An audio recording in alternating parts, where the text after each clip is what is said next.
The stagecoach, a mobile torture chamber on perpetually protesting springs, bucked with savage malevolence. Each lurch was a calculated insult, catapulting Anna Henderson against the rough-planked interior before viciously slamming her back onto the unyielding bench. Her teeth snapped together with a crack that resonated through her skull, each jolt a fresh assault on her already bruised body. Outside, a single gunshot erupted sharp, decisive, a punctuation mark to their arrival, swiftly followed by a volley of guttural yells that clawed at the air. "Raiders!" shrieked a terrified voice from the driver's box, the word itself a death knell in this vast, indifferent land. Ella, pale as chalk and trembling beside her, whimpered a small, fragile sound, utterly lost in the ensuing cacophony of panic and violence. This, Anna thought with a terrifying surge of cold dread that clutched at her heart like an icy hand, was their unceremonious welcome to the untamed, mythic West. A violent, blood-soaked prelude to the sanctuary they so desperately sought. It was, she would reflect much later with a grim sense of irony, that only time and distance could bestow a morbidly fitting overture to their new lives. The endless plains weeks later still cast a psychic pall over their spirits, stark proof of Anna and Ella Henderson's arduous, hope-fueled exodus. This gloom clung to their memories, making restful sleep a painful, distant memory settled like fine sediment in the haunted depths of their eyes, and filled the worn-out seams of their dilapidated boots, a constant, tangible reminder of miles traversed and hardships endured. Weeks stretching into what felt like a sun-bleached, hope-drained eternity that had leached all vibrant color from their former lives, had passed since they'd fled the parched, unyielding fields of their failed farm in a drought-stricken county back east.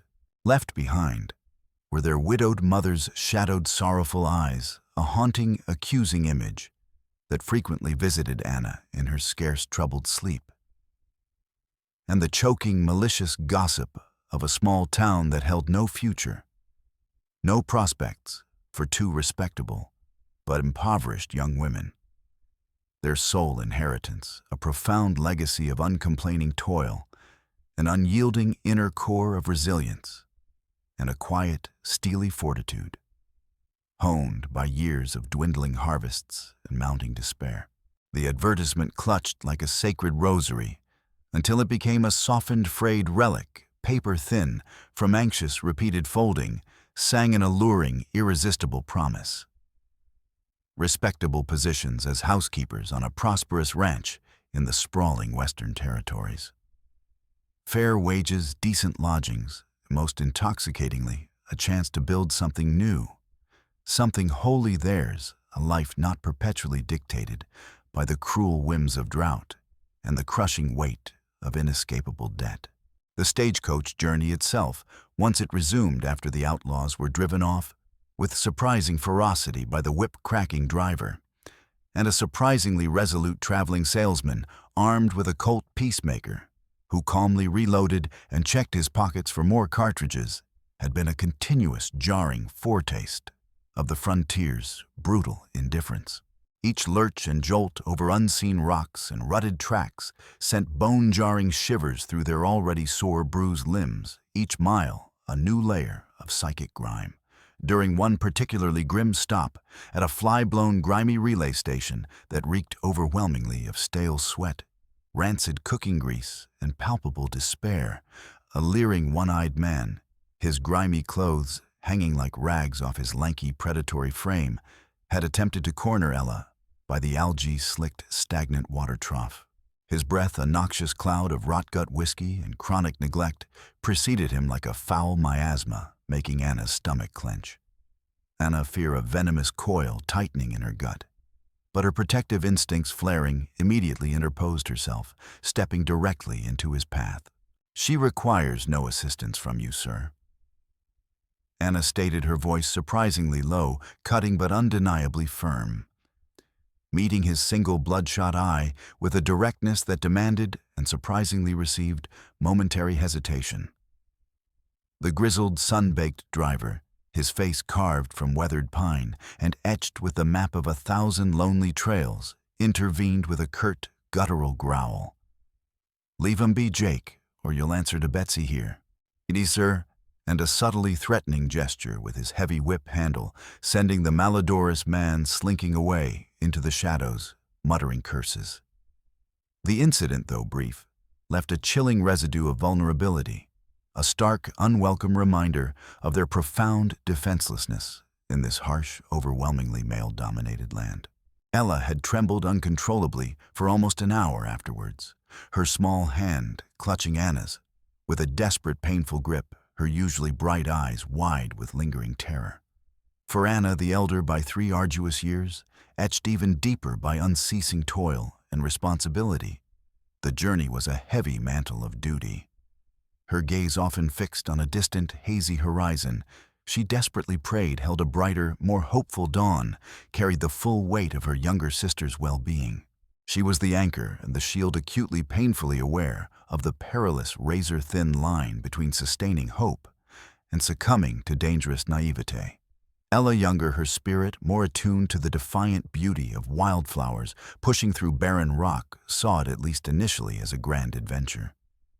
A courageous leap into an unknown that hinted at boundless promise. Her pragmatic sister's caution, sometimes overlooked. She imagined vast, untamed freedom, breathtaking open spaces, perhaps even wholesome storybook romance, a notion Anna gently, firmly discouraged with a sad smile. Romance is a luxury we cannot afford yet, Elle, Anna would say, her voice soft but resolute. Security first, shelter. Then perhaps we can think of flowers and pretty words. Their passage had been a veritable crucible. Jolting, overcrowded conveyances rattled incessantly over unforgiving, desolate terrain. Nights bled into days in staging posts carved from raw timber and despair, thick with the clinging miasma of sweat, cheap whiskey, and shattered dreams. Days passed under a sun that blazed with relentless, merciless intensity, pressing down like a physical weight. Yet with each punishing mile, their anticipation paradoxically grew. A fragile, precious hope, nurtured by hushed, hopeful words, exchanged in the fleeting nocturnal privacy of shared, uncomfortable beds. They painted vivid, idyllic pictures for each other, the ranch bustling with organized life, clean, wholesome scents of hay and baking bread, the satisfying rhythm of honest, well-compensated labor. Caleb Madsen, the proprietor, was depicted in the meticulously penned letters they'd received as a man of impeccable standing, a pillar of burgeoning frontier communities, renowned far and wide for his sagacity and generosity. The very name Madsen Ranch resonated with a profound promise of stability and a new beginning. As the stagecoach crested a final significant rise, a vista of truly breathtaking, almost overwhelming immensity unfolded before them.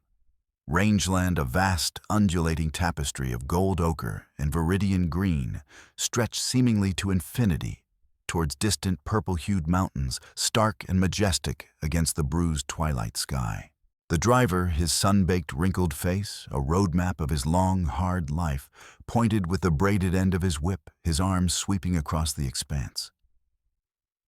"That there," he announced, his voice raspy from trail dust and years of shouting over the wind, but carrying a note of profound, unfeigned respect, "is Madsen territory. Biggest dam spread this side of the divide. Mr. Madsen, he's done well for himself and for plenty others too. A good man, they say. Hard eye, but fair. Expects a full day's work for a full day's pay and no shirkers." Anna and Ella exchanged a tremulous, hopeful glance. The land itself was undeniably impressive, rolling hills giving way to verdant pastures dotted with thousands of grazing cattle, a living, moving carpet of wealth. A winding river, a sinuous silver ribbon in the fading light, snaked gracefully through it. In the far distance, a substantial collection of buildings shimmered under the setting sun. The heart of the Madsen Empire.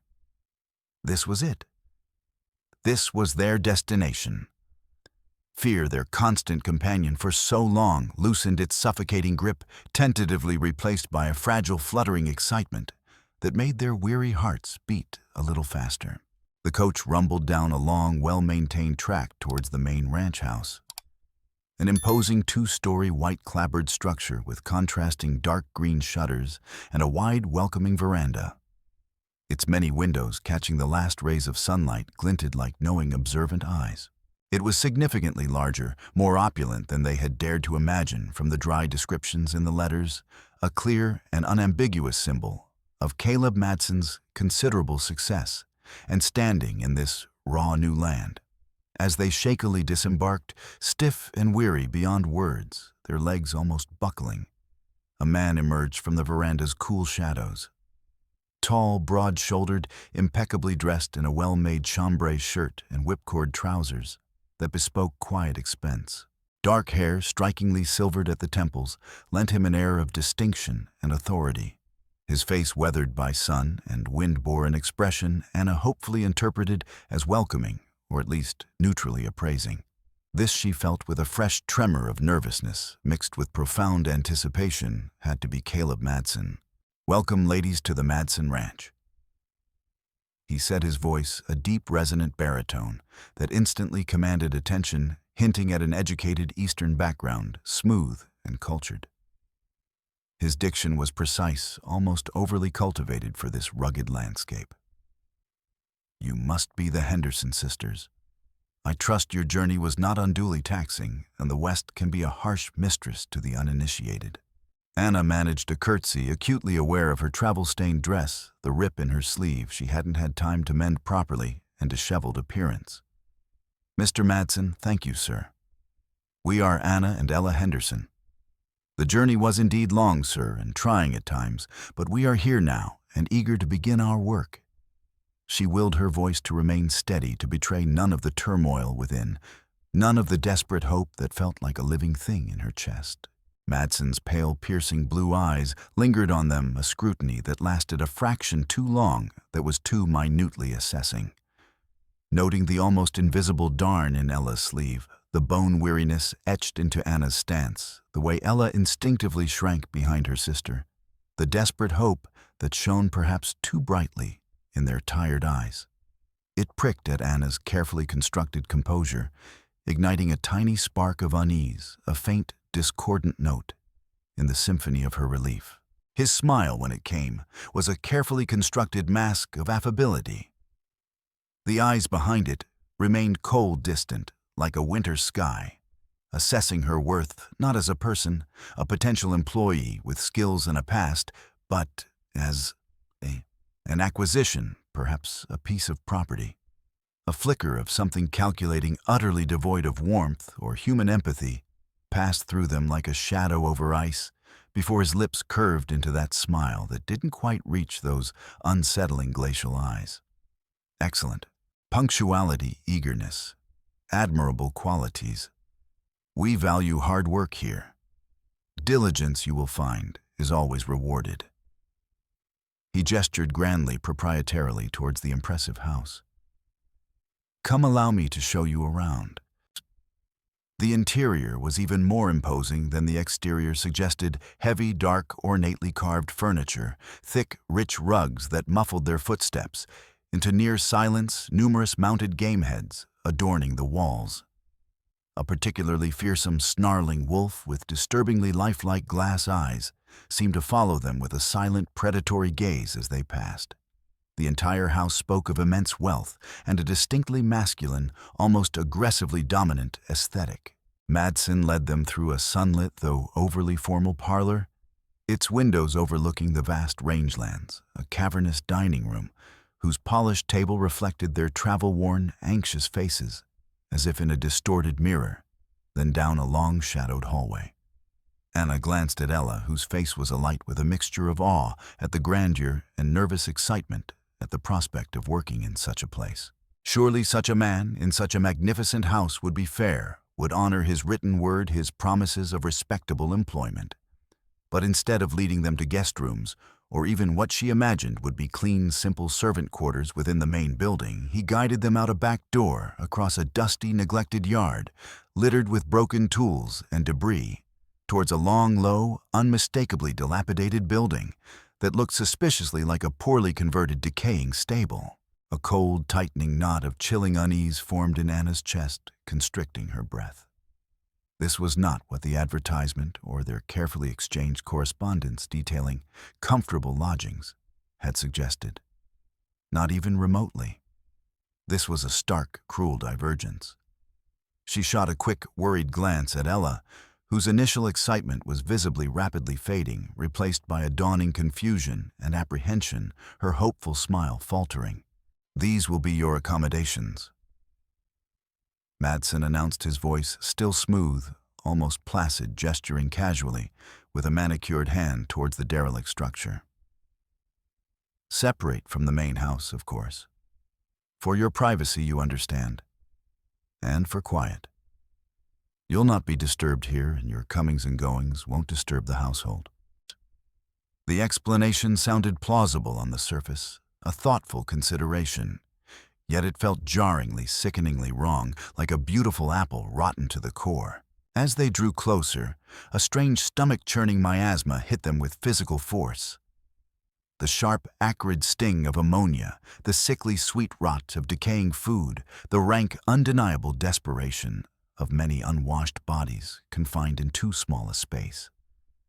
The faint, pervasive metallic smell of stale fear and something else, something acrid and unsettlingly familiar that made Anna's gorge rise. It was the unmistakable, overpowering smell of a badly kept animal pen, magnified tenfold, and made infinitely more disturbing by a distinctly human element.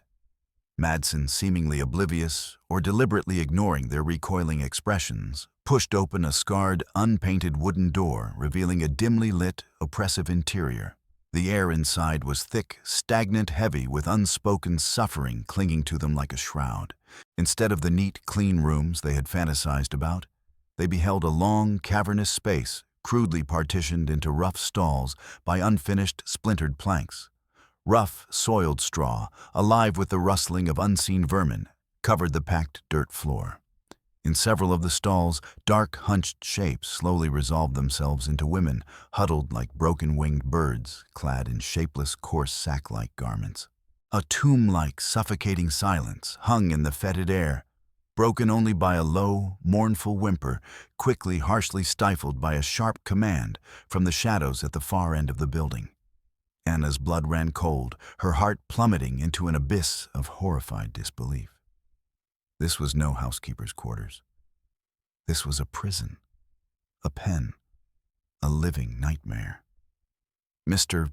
Madsen," she began, her voice trembling despite her desperate efforts to control it, each word a struggle. "There appears to be some profound, some terrible misunderstanding. We were hired as housekeepers for the main house, the advertisement, your letters."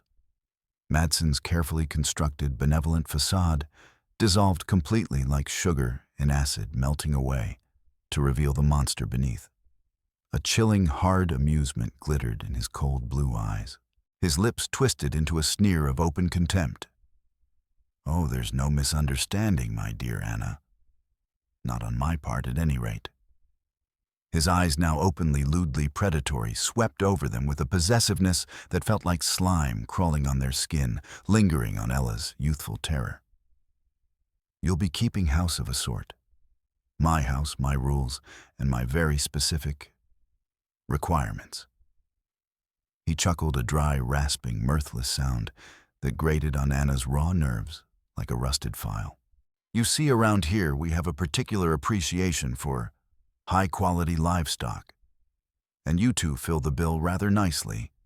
Fresh stock, especially young and spirited, is always in such high demand." Ella gasped a small, horrified sound, her hand flying to her mouth, her eyes wide with sheer, uncomprehending terror. "Livestock." She whispered the word, a mere breath of disbelief. "Indeed." Madsen affirmed, his gaze slavering over Ella's youthful form, making Anna want to physically shield her sister. "Prime specimens. You'll learn your place swiftly enough. Forget your names. They're meaningless here. You'll be given numbers, or perhaps something more descriptive, depending on your attributes and your compliance. He licked his lips slowly, deliberately, a gesture of pure, unadulterated depravity. You'll eat when you're fed, sleep where you're told, and do exactly as commanded. Often you will find on all fours. It simplifies things considerably for all concerned. He gestured expansively around the squalid interior, taking in the suffering faces with a look of profound satisfaction. Welcome to the kennel, ladies. Or should I say, welcome to your new permanent home. The heavy door slammed shut with a deafening final thud, darkness enveloping them, punctuated only by thin, mocking shafts of light, penetrating through cracks in the rotting wood, and their own ragged, disbelieving, gasping breaths. The arduous journey had ended, but their true nightmare, a grotesque, sadistic parody of their innocent dreams, had only just begun.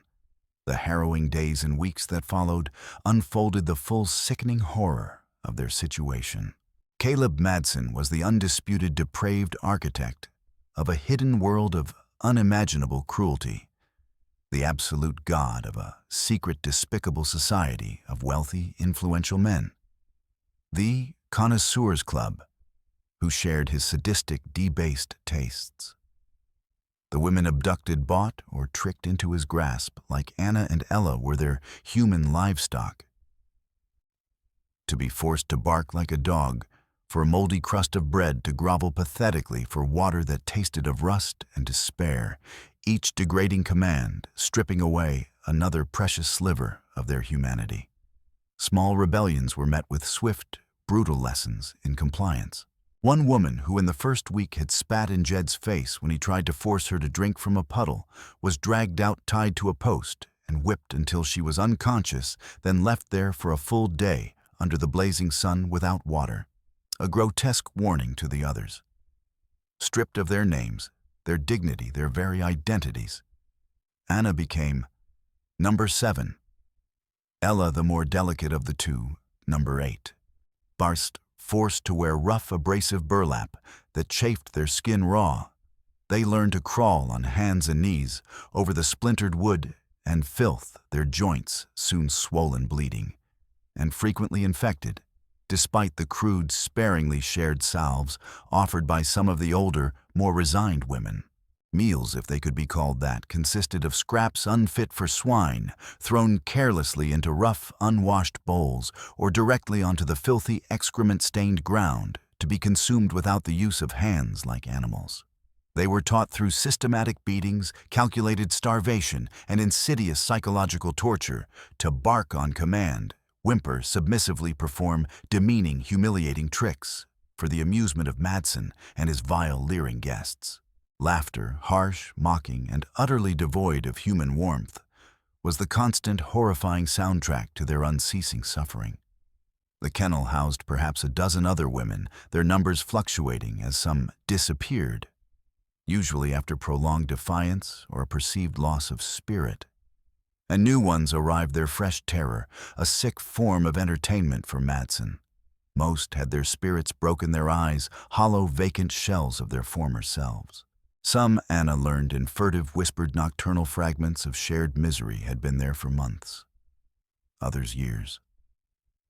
Disobedience, even the slightest hesitation, met with savage, disproportionate retribution. Vicious beatings with horsewhips, heavy belts, or iron rods, administered by Madsen himself, who seemed to relish the task, or his trio of brutal thugs. Jed Shorty, and a hulking, terrifyingly silent man, known only as Goliath. Public humiliation, often ritualized and sexually charged, was designed to shatter any remaining vestiges of pride or self-worth. One older woman, who tried to comfort a crying newcomer, was forced to stand naked in the yard for hours while Madsen's guests threw stones and jeered. One evening, huddled for warmth in the lice-infested, stinking straw of their shared stall, Ella weeping silently into Anna's shoulder. Anna whispered fiercely, a spark of defiance in her tone, a rebellion against the encroaching despair. "I am Anna. This is my sister Ella. We will remember our names no matter what they call us." A woman in the next stall, her face a latticework of old faded scars that told their own grim story, looked up, a flicker of something unreadable in her dull eyes. Rebecca. She murmured, her voice raspy from disuse, cracked like dry earth. I was a schoolteacher in Willow Creek. A bitter, self-mocking laugh escaped her chapped lips. Some lessons, it seems, they don't prepare you for in certification. She possessed an unsettlingly keen, observant gaze, as if she were meticulously cataloging every single cruelty. Another woman, surprisingly muscular despite her gauntness, her arms corded with sinew, spat onto the dirt floor with contempt. Maria. They took me from my homestead. Killed my dog Blue, just for barking. Her calloused fists clenched and unclenched rhythmically. If I ever get my hands on one of them, I'll tear their throat out. Jed, ferret-faced with a perpetually cruel smirk, relished tormenting Ella. Gonna cry for her 7, he'd sneer at Anna. Tears don't fill empty bellies now. Do they dance for your supper 8, or will it be Betsy today? Anna often intervened. Leave her be, take it out on me. Jed would laugh, a high neighing sound. Oh, meat's 7, but a spirited filly. She's the most satisfying to break. Your turn will come, make no mistake, and it'll be worse for your defiance. Shorty, smaller and meaner, would echo Jed with a characteristic sniveling whine. Yeah, listen to him. 7 always gotta be the difficult one, ain't you? Jed'll fix you good if you don't mind him. His eyes glittering as he delivered a well-aimed kick. Goliath's sheer presence, his occasional laconic grunt, quiet, or move, was a constant threat. Sarah, younger than Anna, barely a woman, possessed a wild, haunted look, often muttering to herself or staring blankly. Jed, in moments Madsen wasn't watching, sometimes slipped her an extra piece of bread or a bruised apple axe that Anna found perplexing, observing how Sarah would furtively accept these tokens, hoarding them her face, an unreadable mask. Her quiet compliance seemed deeper, more troubling than the broken resignation of the others. The most feared punishment reserved for the most defiant was the pit. A deep, dark, circular hole dug beneath an outlying shed, damp, teeming with unseen vermin, offering absolute isolation. Anna did everything to shield Ella, but the environment corroded bonds. Ella began to withdraw alarmingly, her vibrant spirit dimming. Lucy, a recent arrival, frail and silent, often just stared, trembling her eyes, huge and dark. Some whispered she was losing her mind, but once Anna caught the briefest, almost imperceptible, sharp, assessing glint in Lucy's gaze, as she watched a guard pass, a flicker of intense observation quickly veiled. It was unsettlingly out of place. Beyond the ranch, Caleb Madsen cultivated his image, generous donations, shrewd advice. This duality made him more terrifying. His inner circle, merchants, bankers, a distant county magistrate, a land speculator, were insulated by wealth connections and shared guilt. Their gatherings at the kennel were cloaked in secrecy, their faces illuminated by lamplight as they peered into the stalls, alight with debased anticipation.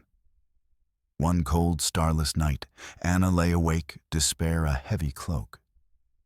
But beneath it, an ember of defiance stubbornly glowed. She would not let this place destroy them.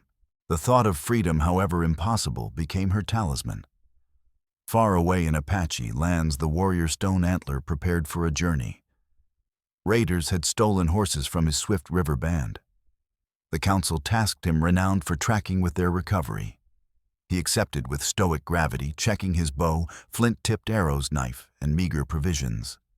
He prayed to Usin, the Creator, for guidance. At dawn, Stone Antler mounted Wind Chaser and rode out. He picked up tracks, shod hooves white men, leading eastward towards encroaching settlements. Days blurred. The trail, growing colder, eventually led him towards Madsen Ranch.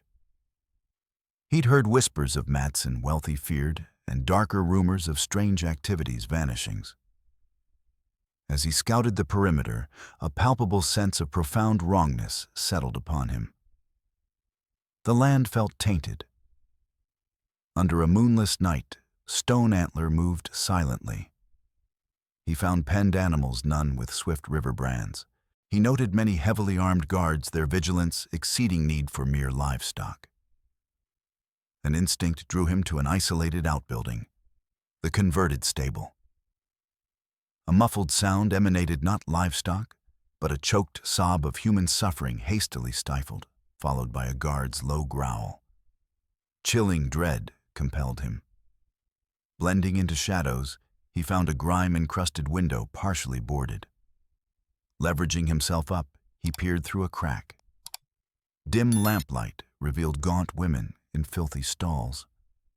He heard, "Bark, you bitch, or you get nothing." Saw a woman forced to her knees, barking for food contemptuously thrown. A guard laughed. Another poked a cowering woman with a goad. Revulsion and cold fury surged through him, eclipsing his mission. The stolen horses faded. This was a monstrous evil. To act rashly was death. To do nothing, betrayal. As dawn hinted, Stone Antler made his decision. The horses would wait. He spent days observing, becoming a ghost. He learned guards' routines. Jed's vindictiveness, Shorty's meanness. Mapped the compound, noting weaknesses. He saw Madsen inspect his stock guests arriving for a soiree. Crucially, he saw Sheriff Dalton of Clarksville meeting privately with Madsen, sharing brandy, their laughter chilling. The law protected this evil. He needed allies within. He watched Anna, saw her simmering defiance, her fierce protection of Ella. One moonless night, after silently neutralizing Shorty, found later unconscious in a ditch, Stone Antler approached the stable window, working its rusted latch with a fire-hardened sliver of wood. It gave with a faint click. He slid it open. "Do not be afraid," he whispered. "I am here to help." Fearful, suspicious eyes turned. Anna approached.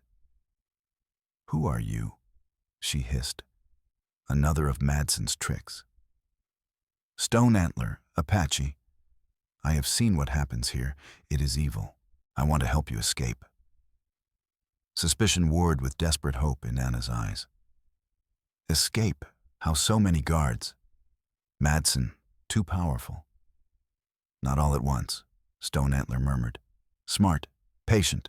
Choose our moment. Are there any among you with strength will to fight?" Anna's mind raced. "I have the will," she said. "Perhaps Rebecca, her mind is sharp. Maria, she has fire." She paused, glancing toward Sarah, who sat apart, seemingly oblivious. "Sarah, Jed gives her food sometimes.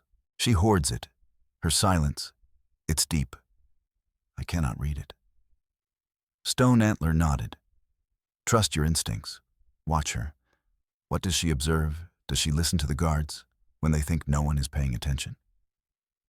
"She rarely speaks to us," Anna whispered. "But I've seen her. Watching Jed almost covertly when he speaks with other guards, especially when he's had too much to drink, as if absorbing his careless words. Yet her face remains a mask of indifference. Over clandestine meetings, a fragile communication formed. Stone Antler slipped into the stable for whispered conferences with Anna, Rebecca, and Maria. He learned of Madsen's operations, the layout of the main house. Anna detailed Sarah's odd veiled intensity when guards talked of ranch business or Madsen's affairs. Rebecca added, "When Jed gave her that apple, she almost flinched, and then her eyes went vacant before she hid it. It's as if she's enduring something immense, waiting for something." Stone Antler taught subtle sabotage, misplacing tools, feigning illness. He encouraged them to listen, observe. A fragile trust bloomed. Maria offered, "Goliath gets drunkest on party nights. Jed gets easily distracted by any woman pretending to be coy, even in here." Rebecca detailed patrol changes and weak points in the stable. The plan was audacious, coincide with the next gathering. Stone Antler would create a diversionary fire. The women, armed crudely, would overpower remaining guards, secure weapons, free others. escape route the river, where Stone Antler would meet them with borrowed horses. The riskiest part, Stone Antler infiltrating the main house. Madsen kept records, ledgers, trophies. Destroying these and seizing proof of complicity was crucial. Exposure was their shield. Sarah remained an enigma. Stone Antler advised, "Watch her. Trust action, not words." The night arrived heavy with tension. Guests arrived, their laughter echoing. The main house blazed with light, contrasting with the fearful silence in the stable. Stone Antler, darkened with mud, moved towards a distant hay-packed barn. He set it ablaze. Flames roared skyward. Shouts erupted. Figures ran towards the blaze. This was their signal. Inside, Anna met Rebecca's, Maria's, and a few other women's eyes, armed with sharpened wood-jagged stones, a rusted iron bar Ella had dug out. Ella clutched a rock-hard hammering. Sarah stood apart near the door, pale, her expression utterly unreadable. Jed and Goliath lounged near the entrance, sharing whiskey. "Damn ranch hands," Jed grumbled, looking out at the glow. "Can't keep a barn from catching fire if their lives depended on it." Goliath grunted agreement. A floorboard creaked beneath a shifting woman. What the hell was that? Jed snapped, lurching up, hand instinctively moving to his pistol. Rebecca, thinking fast, emitted a series of weak, consumptive coughs. "Just old Martha. Sounds like she's finally given up the ghost," she rasped convincingly. Jed sneered, "About damn time," but remained wary, peering into the gloom. This near miss electrified them. Then a shadow detached itself from the tack room. Weasel, a sadistic, whip-thin guard known for his stealth and cruelty, slinking towards the main door, evidently having slipped back unnoticed from the fire. Panic, cold and sharp, flickered in Anna's eyes.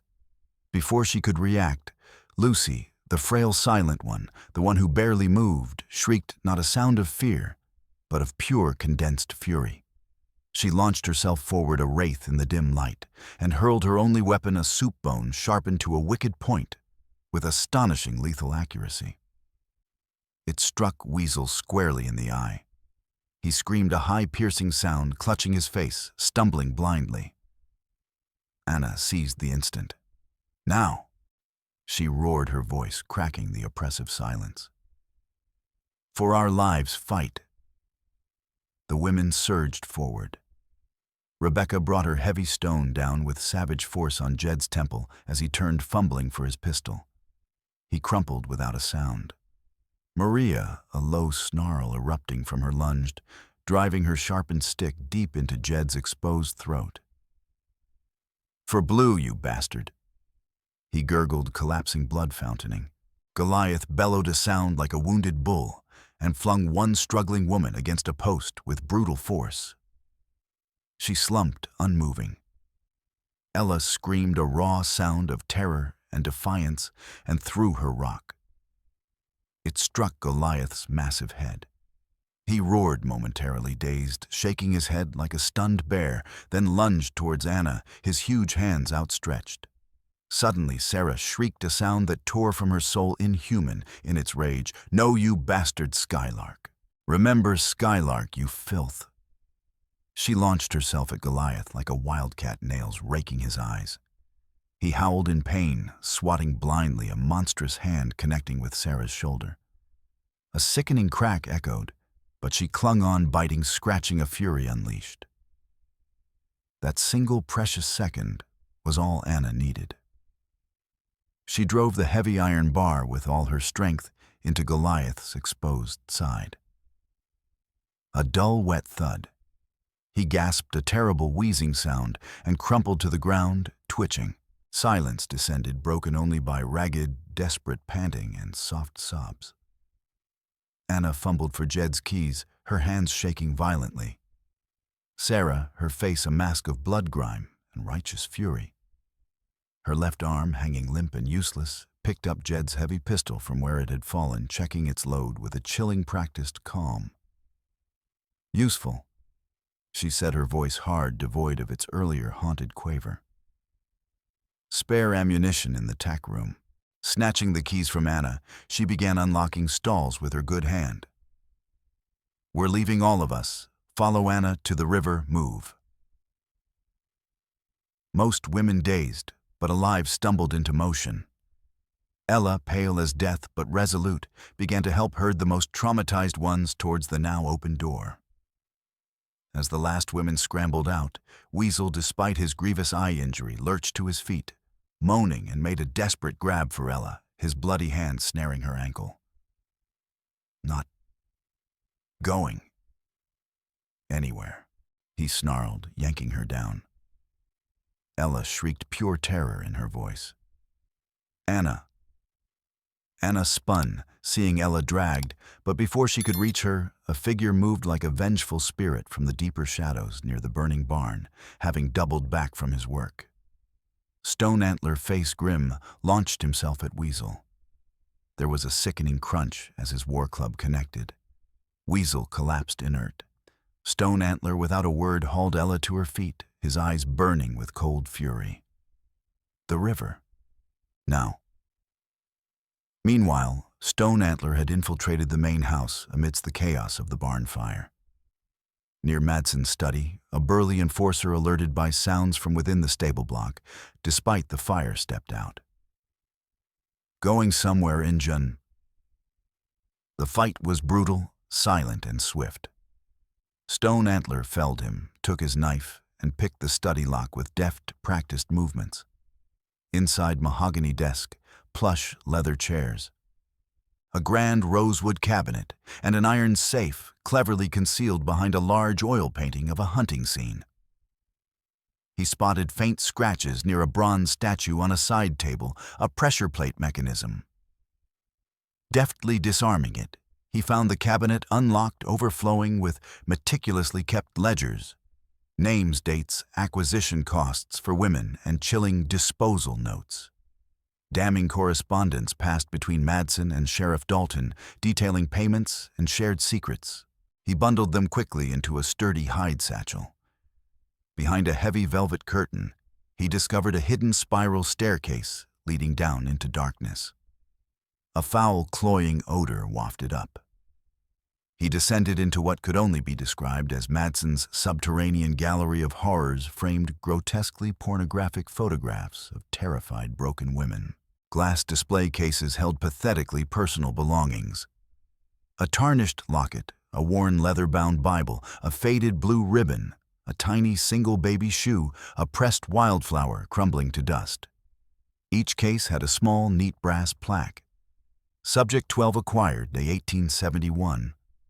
Disposed of November 1871. Specimen parts retained for study.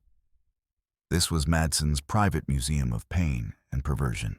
On a large table, newer documents lay spread out, detailed maps for a chilling kennel expansion project, sites, beta and gamma, alongside correspondence implying powerful partnerships and lists of potential future acquisitions. A prominent territorial senator's name featured prominently on a land acquisition document clearly related to the expansion. The rot went terrifyingly deep. Cold, righteous fury blazed within him. He raced back up the stairs, grabbing the vital satchel. Heavy, panicked footsteps thudded outside the study door. Madsen. Seconds were all he had. Stone Antler doused the remaining ledgers, the rosewood cabinet, the heavy curtain, and aimed the rest of the oil from a large desk lamp down the spiral staircase towards the gallery of trophies below. He struck flint and steel. Flames leapt, greedy and immediate. Madsen threw open the study door, his face contorted in apoplectic rage at the sight of the Apache and the spreading fire. Stone Antler launched himself forward. They collided with brutal force. Madsen, snarling, grabbed a heavy iron poker from the fireplace. Stone Antler dodged the whistling blow, kneed Madsen viciously in the groin, and delivered a swift, disabling chop to his neck. Madsen crumpled, gasping. The room was rapidly becoming an inferno. Outside, Anna, Ella, and Sarah, now armed with Jed's pistol, led the terrified but determined women towards the river. Thick, acrid smoke billowed from the main house, painting the night sky orange. Gunshots, sporadic but sharp, rang out from the direction of the main compound as other guards realized the extent of the chaos. They reached the relative safety of the cottonwoods. The promised horses were there, but no Stone Antler. Panic began to set in. The earlier rain, which had been a drizzle, now intensified into a driving torrent, as if the heavens themselves were weeping or trying to wash away the stain of this place. "We have to go," Rebecca urged, her voice tight with fear. "He might be caught. We can't wait." New shouts closer this time, and the thunder of hoofbeats. Sheriff Dalton and two well-armed riders galloping hard towards the riverbank, silhouetted against the distant flames. "They've seen us," Maria yelled, her voice raw with desperation. "It's Dalton. We're trapped." Sarah, her face a deathly pale mask of pain and grim resolve, shoved Jed's pistol into Anna's hand. "Get them on the horses now. Ride hard." She grabbed Jed's discarded bullwhip with her one good, though injured arm. "I'll buy you time." "Sarah, no, your arm. You can't." Anna cried, torn between escape and horror at Sarah's sacrifice. "My sister was Skylark." Sarah screamed, her voice cracking with a grief so profound it was terrifying. "His first prize, Catherine. She was a journalist investigating him and his damned club. I've spent 2 hellish years playing Jed's broken little toy, gathering every scrap of damning evidence I could, waiting, praying for this chance." She cracked the heavy whip with surprising force, startling Dalton's horse. It reared, unseating one of his deputies with a thud. As she fought to control her own mount with one hand, she flung a small, tightly bound oilcloth packet at Anna. Evidence, his whole damn network. Real account books from his secret cellar vault, payments to senators, names, everything. Get this to someone who won't be bought. For Skylark, go. As Anna, her heart breaking, helped a terrified Ella, Mount Dalton remounted and, furious, bore down on them, his gun drawn. "Not so fast, you bitches," he roared, his face demonic in the firelight. Suddenly, Stone Antler materialized from the storm. Soot blackened his clothes, torn a fresh bleeding gash on his arm, and the satchel of ledgers clutched tight. With a chilling Apache war cry, he leaped from the riverbank and dragged Dalton from his saddle. They crashed into the mud and shallow water with a huge splash. Dalton lay still, stunned or worse. "Madsen is dealt with." Stone Antler rasped, his chest heaving. The main house burns right now. Sarah, the bullwhip, clutched in her good hand, a terrifying figure of vengeance, vaulted onto a spare horse, her face a mask of agonizing pain and savage triumph. They plunged into the storm-lashed river, following Stone Antler into the raging current. The burning ranch receded behind them, a monstrous funeral pyre, consuming its own evil. Stone Antler led them grimly. Twice they heard the distant baying of hounds, but his knowledge of the land and the storm's fury helped them lose any pursuers. By dawn, the sounds of pursuit had faded completely. They rode for 2 more desperate, grueling days. Safety, or something blessedly close to it, finally seemed within reach. The women, huddled together during a brief rest, began to share fractured stories, tentative hopes. Ella, her eyes, though still wide with the shock of their ordeal shining with a nascent resilience, pointed to a patch of scarlet wildflowers stubbornly blooming amidst the rocks. "Look, Anna. A sign. The spirits watch over us. We are free, Anna. Truly free." Sarah, her shattered arm splinted as best they could manage, confessed in a low, pain-filled voice, "I prayed every night for this. Skylark, my Catherine. She taught me to observe, to listen, to remember. She knew Madsen was more than just cruel. She suspected a vast network. She died trying to prove it. Madsen's study held his vanities, his personal trophies. The real proof, the money trail, the names of his partners. Jed's drunken boasts to the other guards, thinking me his broken, mindless toy, revealed more than he ever knew about the cellar vault where Madsen kept the true records. Her voice choked with unshed tears. It's done now. For Skylark, and for all of them. Later, as the women recovered, Lucy approached Anna, her usual frail demeanor replaced by a quiet strength. Skylark. Catherine, she wasn't working entirely alone. Lucy said softly, producing a small coded missive from a cleverly hidden seam in her tattered dress. She was part of a small, informal network, mostly journalists, and a few ex-lawmen dedicated to exposing men like Madsen. I was her contact sent in after they lost touch with her posing as a vulnerable runaway. The plan was to gather enough to bring to a federal marshal someone outside local influence. Sarah's packet combined with what Skylark had already passed on, and these ledgers. She gestured to Stone Antler's satchel. This will be enough. Stone Antler led them to the Swift River Band's temporary camp.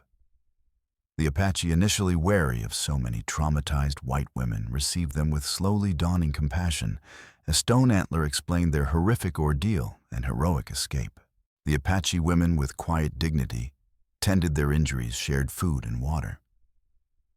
It was the first true, unconditional kindness Nana and Ella had experienced in what felt like an eternity.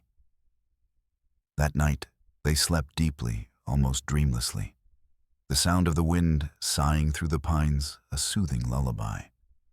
Stone Antler knew their task wasn't complete.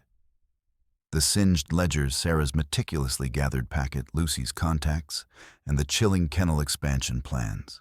He consulted the band's elders. The white man's justice was often elusive, sometimes corrupt. But these crimes against so many screamed for action. Sarah's packet was a treasure trove containing not only financial records, but copies of incriminating letters Skylark had managed to acquire before her death, painstakingly sewn into the hem of an old dress. A carefully worded message, along with a selection of the most damning evidence, was sent via a trusted traitor to Territorial Judge Elijah Thornton in the capital. An ambitious man widely proclaimed as intolerant of lawlessness and eager to make his mark.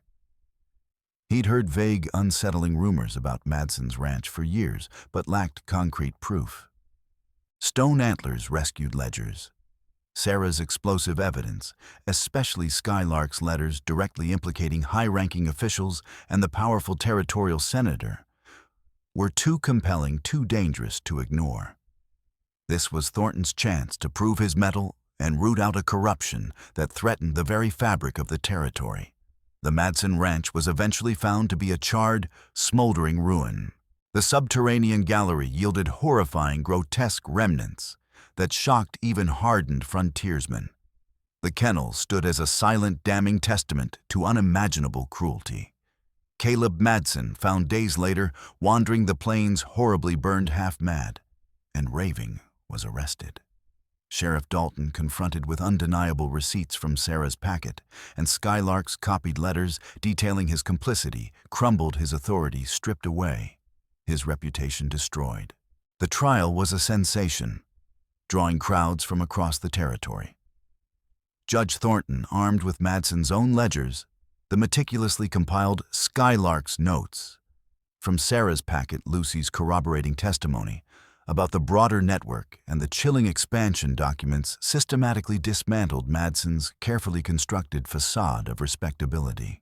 Men from his inner circle, including the arrogant senator, were rounded up, their bluster fading in the face of irrefutable evidence. The Kennel Expansion Project documents, in particular, revealed the truly horrifying scale and ambition of Madsen's depraved enterprise. Anna, with Ella quietly by her side for support, recounted the horrors of the kennel. Her voice, though initially trembling, gaining strength and clarity as she spoke. The courtroom hung on her every word, a horrified silence broken only by occasional gasps. Stone Antler, stoic and dignified, provided concise, powerful testimony about what he had witnessed. Defense attorneys hired at great expense tried desperately to discredit the survivors, to paint them as liars or madwomen. But the sheer weight of the physical evidence was overwhelming. Madsen, scarred, his darting eyes filled with a terrified, cornered malevolence, was a pathetic broken shadow of his former self. Dalton wept openly in the dock. The verdict was swift and unanimous. Madsen, Dalton, the senator, and several core associates were found guilty of a litany of heinous crimes. Judge Thornton, his face grim, delivered the sentence. For crimes that shock the conscience of all decent men and women, for violations against God and humanity that defy description, this court sentences you to death by hanging. May God have mercy on your souls, for this court shall show you none.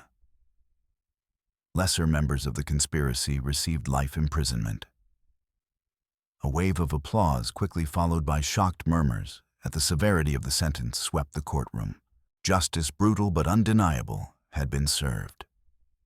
The Madsen ledgers and Skylark's notes became whispered legends, cautionary tales of darkness and depravity, hidden beneath a veneer of frontier respectability.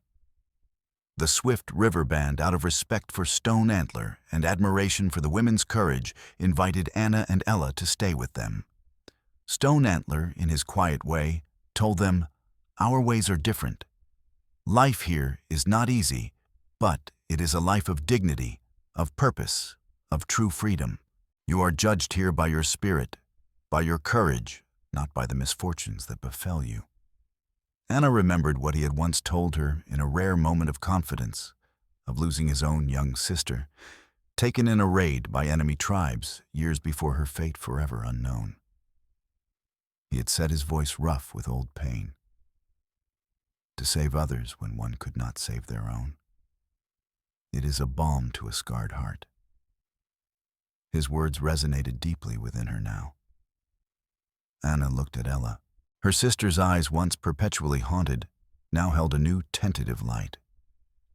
She had begun to learn a few Apache words, her ear surprisingly quick. "What do you think, Ella?" Anna asked softly. Ella looked towards the distant, majestic mountains, a look of profound peace settling on her face. I think I would like to learn your ways, Stone Antler." She whispered, her voice barely audible. Turning to Anna, a fragile smile touched her lips.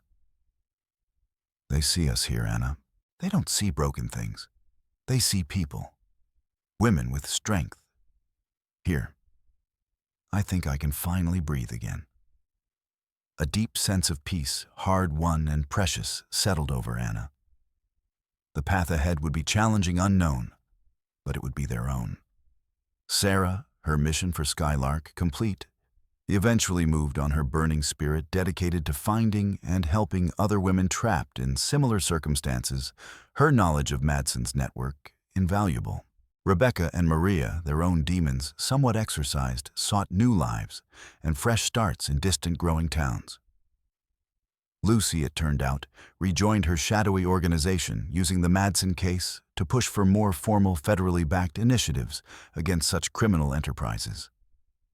But Anna and Ella stayed.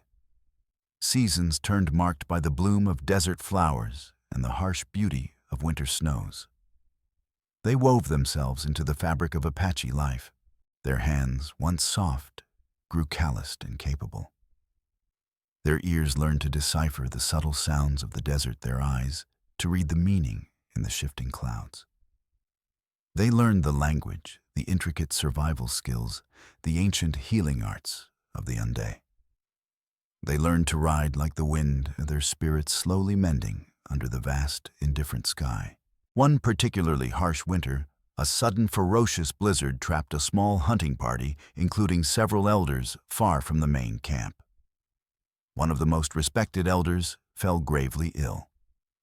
In the cramped, snowbound shelter, Anna, drawing on an inner resilience she hadn't known she possessed, maintained morale, organized the dwindling supplies, and kept hope alive.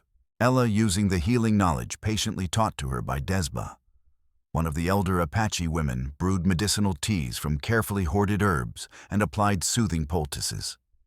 Her gentle, persistent care helped keep the gravely ill elder alive until a rescue party led by Stone Antler finally broke through. Their actions during that desperate time solidified their acceptance not just as guests, but as valued contributing members of the band. The ghosts of Madsen Ranch sometimes returned in their dreams, pale specters of their past suffering. But now they were not alone. Anna found a quiet strength in the rhythms of her new life, in the respect she earned.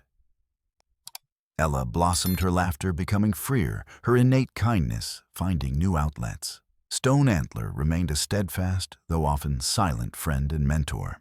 He taught them not just skills, but the essence of the Ende spirit: courage, integrity, endurance, and the fierce, unyielding will to survive. The stolen horses that had first set Stone Antler on his path were eventually recovered. Judge Thornton, armed with Madsen's expansion plans and Sarah's meticulously documented notes alongside Lucy's intelligence, went on to dismantle 2 other similar, though smaller, horrific operations in other territories. All because 2 desperate sisters had answered an advertisement, and a lone Apache warrior had sought his people's stolen horses, their paths fatefully intertwined by the heroic legacy of a murdered journalist named Skylark. One starlit evening, Anna and Ella stood before the assembled Swift River band. Ella, holding a bundle of carefully gathered healing herbs, spoke in the soft, guttural cadences of the Apache language. Her voice clear and surprisingly confident. For our lives, for our spirits, which you have helped to mend, we thank you. Our hearts are full. You saw us when others would have seen only shadows. Anna, her gaze steady, stepped forward and presented Stone Antler with a single perfect red-tailed hawk feather, a symbol of vision and strength. You showed us true courage, she said, her voice imbued with deep emotion. You are our brother. Your people are now our family. Stone Antler accepted the feather with solemn dignity, a rare, almost imperceptible smile touching his lips. You found your own courage, Anna, who stands tall, Ella, who sees beauty in small things. The Ende spirit was always within you. You honor us by finding your home here among our people. Later, as dusk settled, Ella was tending a small patch of herbs they had cultivated near their wickiup. Look, Anna, she said softly, gently touching a new vibrant green leaf. This one almost died in the last frost, but it fought back, like us. Anna knelt beside her, a quiet understanding passing between them. Stronger for the struggle, little sister. Stone Antler paused nearby, observing them, his weathered face thoughtful in the fading light. The strongest plants are not those shielded from the storm, nor those that grow in the easiest soil, he said quietly, his voice like the rustle of wind in dry leaves. They are the ones that learn to bend to endure, and then to stand tall again. You have learned this well. You are indeed now not by blood, but in spirit. They had once been forced to crawl like dogs. They had risen with the help of unexpected allies and their own rediscovered spirits to walk tall among a people who valued true strength. Their torturous journey had led them not to the conventional sanctuary they had once dreamed of, but to an unexpected and far more profound healing, to a resilient, enduring hope, and ultimately to a lasting, hard-won peace. The wind that now swept through the canyons no longer whispered of fear and despair, but sang a timeless song of resilience, of sisterhood, of justice, and of the unquenchable, enduring strength of the human spirit.